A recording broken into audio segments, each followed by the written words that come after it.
I started doing shadow work, and the one thing that I seen in myself was a so struggling child, a child that is so afraid to live a normal life, to slow down and to literally just exist in the life.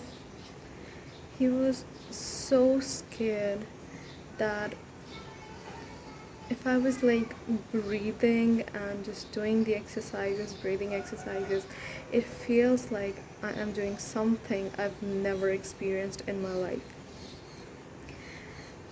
It seems like the things that were built in me and was always just pointed towards one thing, that hustle, that just grind, is now taking an off.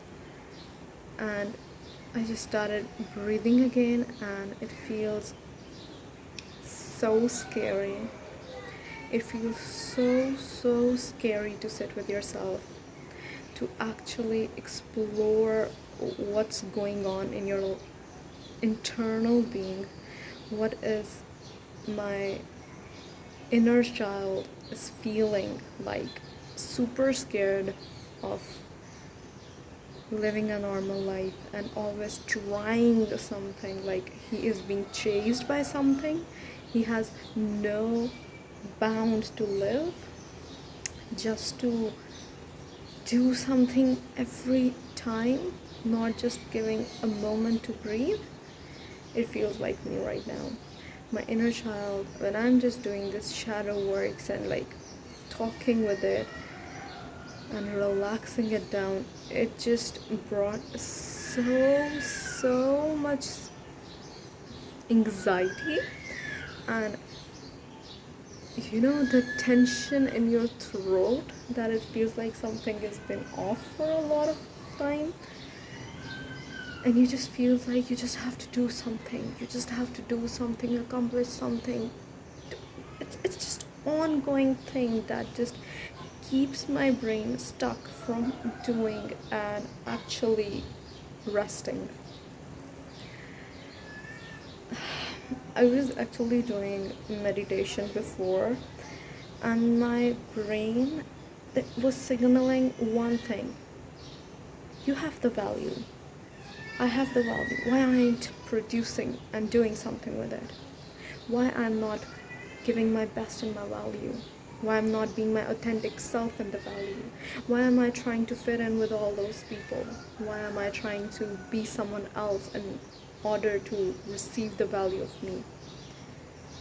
And it is a profound, and I'm literally grateful for my brain for actually acknowledging the fact that I need a mental reset. Literally. And I was so thankful for my brain, which just come with a lot of scare things and just a lot of tension going in my head after doing this shadow work. And talking to myself was beautiful, but at the moment it was scary, because I was literally talking to the brain that has been wired for like I don't know how many years. It has been wired to believe that it is wired to believe what was the value that was given to me, the value that I actually own without even trying. I tried to hide that. I tried to, you know, look into the places where I don't belong, fit into the career that I don't belong, and it just brings me so much pain, so much, I would say, incompetentness that I have felt in myself being around in the environment that don't fit me, and neglecting my inner innate behavior and my inner value that I have. For example, my inner value is like talking to you guys and like filming the videos, making videos, and literally working on myself. These two things are my innate things that has come to me before anything else. So I still remember I got my first tablet, and it's the thing about like 7 to 8 years from now when I got the first my tab. And you know the first thing I do? I pull up the camera and I start recording and talking.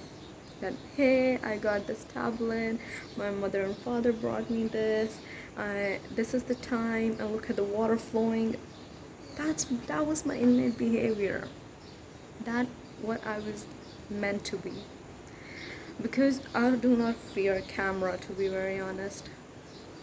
It is a little bit, for me, it's therapeutic, and I don't say this, I take my words back that I don't fear the camera. I do have the fear, but it's something that I can put myself, okay, this is the fear, okay, if this is the fear, this is myself. Like, it is a type of fear that I can overcome. So that's not the case that I don't fear camera. I do fear camera. How do I look like? How do my background look like? Am I saying the right things, or I'm just fumbling and just yapping around? But I just know this thing that this is me. This is my authentic self, and this is what I actually wanted to do, but was never been able to do, and was just always finding excuses to do this thing. And also, it just feels so overwhelming, when you actually prioritizing what your inner power was. We all have that power. Someone likes to write, someone likes to paint, someone likes to create designs, but they are forced to do the things. They are not forced. I think they are forced because of the society and the mental pressure they take from the society. I hope you guys nazar aa raha ho. I hope it's visible what I'm talking about. So, and then I also stumble upon this thing that I was trying to be someone else. Like, even though doing my YouTube and stuff, it quite feels performative. It's not me. I'm very much jolly person. I'm very much jolly and friendly type of person. But yeah, I do have a little bit camera shy, but I am coping up with it slowly. And I think it's just me. It's just me, so it just bring me the meanness in me. And how my shoulder hurt holding this camera. And I have experienced this thing when you just start doing and slowing down, your brain goes onto the last layer of atmosphere to make you believe that you are missing out. You are just leaving something that is everyone is doing. You are gonna fall behind because this brain has been taught from the little age that look at others, what they are doing. Look what they are doing. This is what you have to do. And not giving my mind that place to breathe. And I also totally, put the blame on parents as well, that they didn't let their children decide what they want to do. to live, actually, to actually look, instead of looking to others. For example, it could be your bigger sister, your older sister, your neighbor, your friend. Your parents are too much, you know, especially Daisy Brown parents, they are just too much. Focus on what other children are doing, not, because to be very honest, I think we cannot even blame them because that's what they are. And I have been in this phase of my life where I just, you know, quarrel from them and fight with them and changing their beliefs, that this is what it hurts. This is what it hurts me when you compare me with some other people. This is what hurts me when you do not see the beauty in me. This hurts me when you just simply say that I can't do this thing. How can a mother say this to these children, to their children? But they don't even know, they don't even recognize, and when you point this thing in them, they feel so defensive that they bring a lot of cry, or maybe just telling you, you are wrong, you know how we have raised you, you cannot even clean your own bedroom, clean your own self. And I think most of the time they see people watching me can get what I was trying to say. So that's the thing. Sorry, I'm sweating. I'm right in front of the sun, but my eyes look cool, right? So when you point them, just look at it, what you have done to me. Look, I cannot even stand on my own. I cannot even, you know, look at it in my own mind. I cannot even listen to my own mind because I am just so programmed to look what others are doing and what others' opinions about me, that I'm gonna believe. What about me? And that goes whole with how parents raise their children. And when you just point them, it's just all the drama coming up, girl. All the drama coming up because they have never felt that type of environment, maybe, because I think they have felt that environment. They have felt that, but they couldn't escape that. That's why they're just putting this on us as well. And I am grateful that I didn't let this all come to me at last. I was the one that was struggling for my 20 years for this one. I hope so I wouldn't blind you guys. That's okay. So, what I was saying. That's literally, I don't know, 6:30 a.m. and I'm just shooting my video because I was wake up at 4. What can I do else? So I was saying that they don't even know that what they're doing with us. They don't know what actually hurting us. And not only hurting us, it's just programming us to not listen to ourselves and to listen to others. For example, I'll give you a very quick example of that. I was feeling very tensed in my temples, my eyes, right after waking up. And I said, okay, let's do prayer. I meditate. And then I was like looking at my schedule and it says just rest. But I couldn't do rest. I want something more of the work type thing. So I started doing yoga. And then I feel much better.